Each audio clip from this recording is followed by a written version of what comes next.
अस्सलाम वालेकुम। क्या हाल चाल है जनाब सबका? अल्लाह ताला सबकी ज़िंदगी में बहुत बहुत खुशियाँ लेके आए जनाब। खुश रहें, आबाद रहें। दुपट्टा ये टिकते नहीं हैं, आजकल के फैशन ही बस हो जाता है। अच्छा, बहुत सारी चीज़ें ज़िंदगी में ऐसी होती हैं कि मैं समझती हूँ कि सेहत के बगैर ज़िंदगी में क्योंकि मैं खुद इस चीज़ को फेस कर रही हूँ और हमेशा ही मैं बोल देती हूँ साथ के ये मेरे अपने पर्सनल एक्सपीरियंस हैं। ना तो मैं किसी के बारे में बात कर रही होती हूँ, ना मुझे अच्छा लगता है कि मैं हवाला भी किसी का नहीं दिया आज तक, क्योंकि मैंने देखा है कि यहाँ पर करप्शन बहुत ज़्यादा है जनाब। यूट्यूब के ऊपर बहुत सारे लोग अच्छे तरीके से चल रहे हैं, लेकिन बहुत सारी चीज़ें ऐसी हैं कि जो फेक हैं वो लोग, लेकिन रिस्क अल्लाह ताला देने वाला है। जिस पे भी जो अल्लाह ताला ने लिखा हुआ है वो उसको मिल के ही रहना है। वो कहते हैं ना, पत्थर में भी अल्लाह ताला दे रहे हैं। अच्छा, बहुत सारी चीज़ें ज़िंदगी में आपकी ऐसी होती हैं कि ऐसे लगता है कि ये इंसान मुझे कहीं मिला हुआ है पहले। मिला मिली जो दोनों कंसीडर कर लें कि जो भी बंदा बंदी आपको कई दफ़ा आप उनसे मिलते हैं ना, या आप किसी ऐसी जगह से गुजर रहे होते हैं, लगता है इसी इंसान के साथ मैं पहले भी यहाँ से गुजरी हूँ। अच्छा, ये चीज़ें आपके साथ भी क्या होती हैं कि मुझे ज़रूर कमेंट में बताइएगा, और इंस्टा पे मुझे ज़रूर फॉलो कीजिएगा। और क्योंकि उस पे ज़्यादा आपको पता है, शेयरिंग भी हो सकती है और उसमें बात भी बंदा कर सकता है, किसी को जवाब भी दे सकता है कमेंट्स के। तो यहाँ पर मुश्किल हो जाती है काफ़ी। तो इस वजह से, और टिकटॉक के ऊपर भी मेरा हुमा आतिश के नाम से ही है, लेकिन हुमा गोंदल के नाम से बनी हुई है, लेकिन वो एज़ इट इज़ पुरानी है, लेकिन हुमा आतिश सिंथेटिक है। और सिंथेटिक का मतलब ये भी कह सकती हूँ कि एक दफ़ा मुझे बड़ा एक प्राउड सा फ़ील हुआ, बहुत ज़्यादा। कुछ मेरी चीज़ें थी जो मुझे नहीं आती थी अबाउट एडिटिंग के, तो मेरा दिल किया कि मैं किसी अदारे से सीख लूँ, या मेरे वहाँ पे कुछ सर में निकल आए जानने वाले, तो मुझे ये था कि थोड़ा बहुत मुझे हाव-नाव मिल जाए।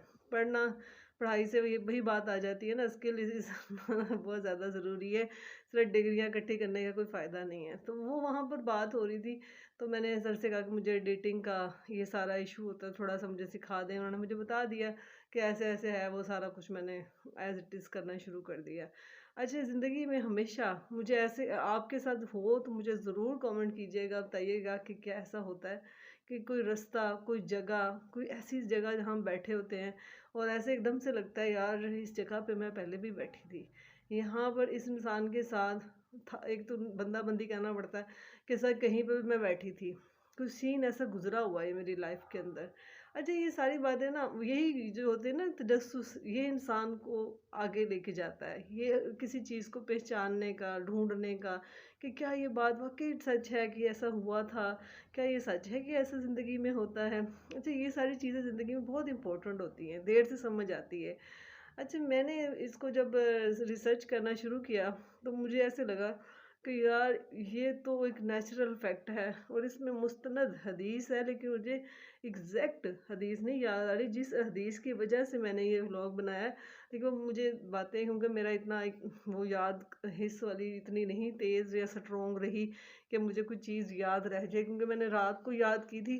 अब मुझे ये भी नहीं थी याद आ रही कि मैंने कहाँ से ढूंढी थी, कौन सी बुक में थी, लेकिन मुझे उसका मैं आपको खुलासा बता देती हूँ कि इस दुनिया से में आने से पहले तमाम जो रूहें थी आलम बरज़ख में झुंड की सूरत में रहती थी, और सब एक दूसरे, क्योंकि देखिए पावर तो हमारे अंदर एक्चुअल में रूह की है।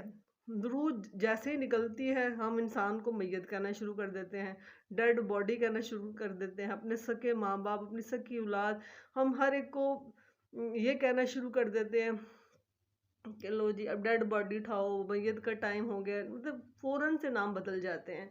तो रूह क्योंकि अपनी जगह पे जा चुकी होती है, और वो कहते हैं ना इसकी रूह को तकलीफ़ हो रही है, ये ऐसे है।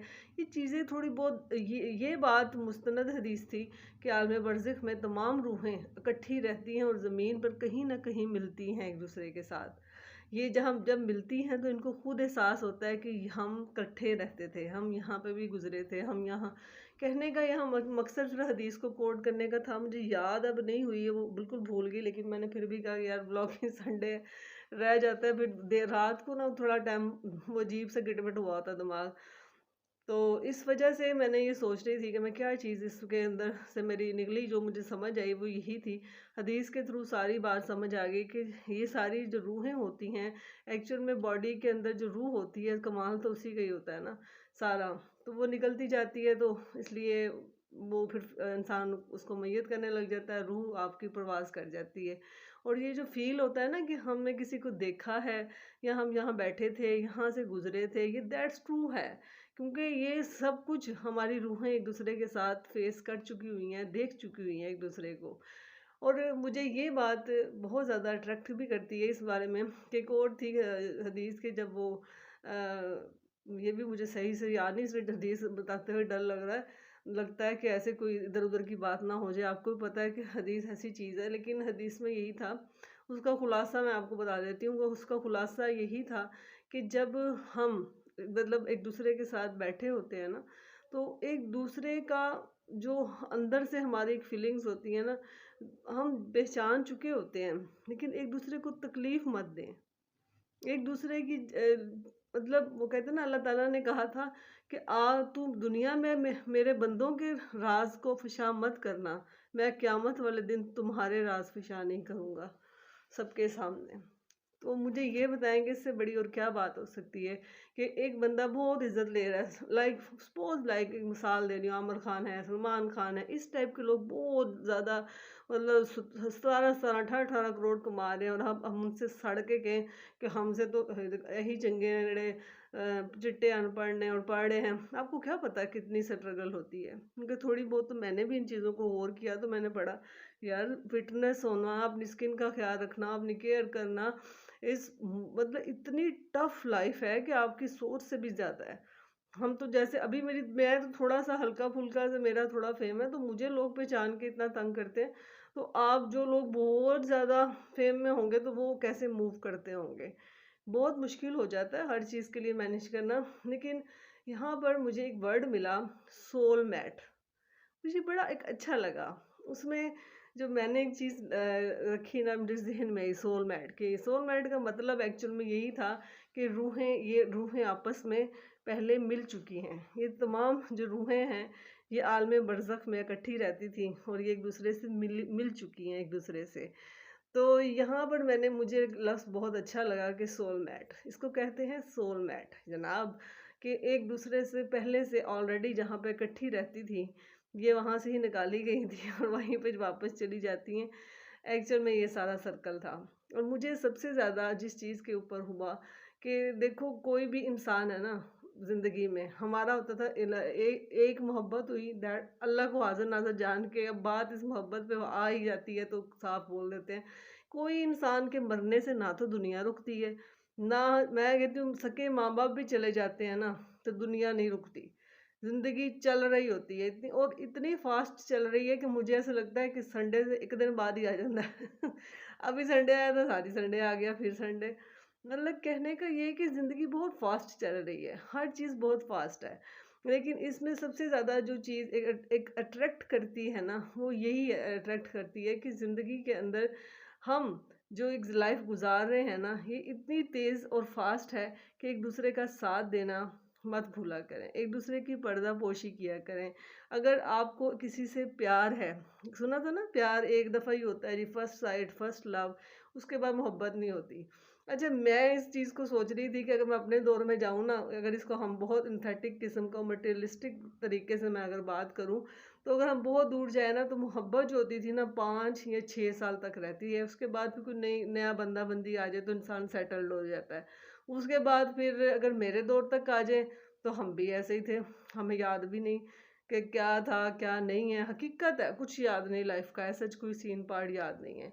और फिर आज के दौर में आए ना, तो मुझे इतनी हँसी आई, मुझे इतनी हँसी आ रही थी कि आज के दौर का जो लव है ना, वो बहुत अगर अच्छा और हाई लेवल का है ना, तो वो 6 महीने चल जाता है। वरना आजकल का लव 15 मिनट या भी नहीं लगते।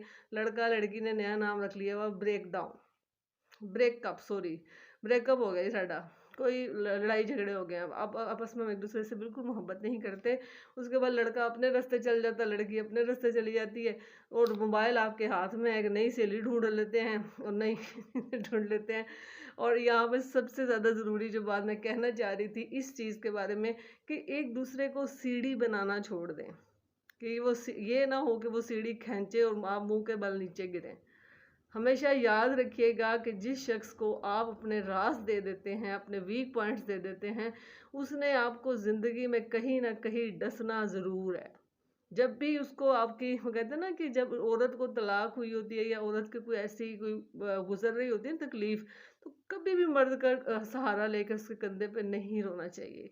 मर्द की नेचर में है कि वो औरत के इस कमज़ोर लम्हों से ही फ़ायदा उठाता है। इसलिए मैं ये बात की कि आज की मोहब्बत अगर हमारे बच्चे भी समझ जाएं, मेरे बच्चों समेत सबके बच्चे समझ जाएं कि एक मोहब्बत होती ज़रूर है, लेकिन ये वो मोहब्बत है कि 10 मिनट में बंदा भूल जाता है। अगर बहुत ज़्यादा हो ना एक सीन पार्ट, तो पहले 6 महीने तक रहती थी, 5 महीने तक, 4 महीने तक, एक मिसाल दे रही हूँ। आप लोगों ने कहना आपको बड़ा तजर्बा है। तजर्बा नहीं है, लेकिन मेरा टॉपिक ये था, आज सोच रही थी, मेरा कंटेंट ही यही था कि ये रूहों वाली बात हो रही थी। तो ये रूहें, वो कहते हैं ना मोहब्बत में ये सब कुछ फील हो रहा होता है। तो इस वजह से मैंने ये बात आज आपसे शेयर की कि लव, आजकल बच्चे जल्दी भूल जाते हैं, लेकिन एक्चुअल में भूल जाने की पीछे जो लॉजिक होता है ना, मैं समझती हूँ लड़कियां इस मामले में ज़्यादा तेज़ हैं, क्योंकि वो लड़कों को बेवकूफ़ जल्दी बना लेती हैं। लड़के इतने तेज़ नहीं होते। जो मैंने एक चीज़ नोट की है, क्योंकि मेरे भी अपने बेटे हैं, बेटी है। तो आजकल का लव यूं जाता है, लेकिन अपनी ज़िंदगी में किसी को भी सीढ़ी मत बनाएं, ना तो किसी को इस्तेमाल करें, ना खुद इस्तेमाल हो। तो मैं ये आपको दिल से दुआ दे रही हूँ कि प्लीज़ किसी के ऊपर, मतलब अपने किसी के ख्वाबों के ऊपर अपने ख्वाबों का महल मत तमीर करें। ये रिक्वेस्ट है। सम सोचिएगा, क्योंकि अगर आपने किसी के ख्वाबों के ऊपर अपने ख्वाब बनाए हुए हैं और अगर उसने सीढ़ी खींच दी या अपनी मंजिल हटा ली, तो फिर आप क्या करेंगे? धड़म नीचे गिर जाएँगे। तो सोचिएगा। मैंने व्लॉग दोबारा बनाया, पहले बनाया तो उसकी वॉइस ही नहीं आ रही थी।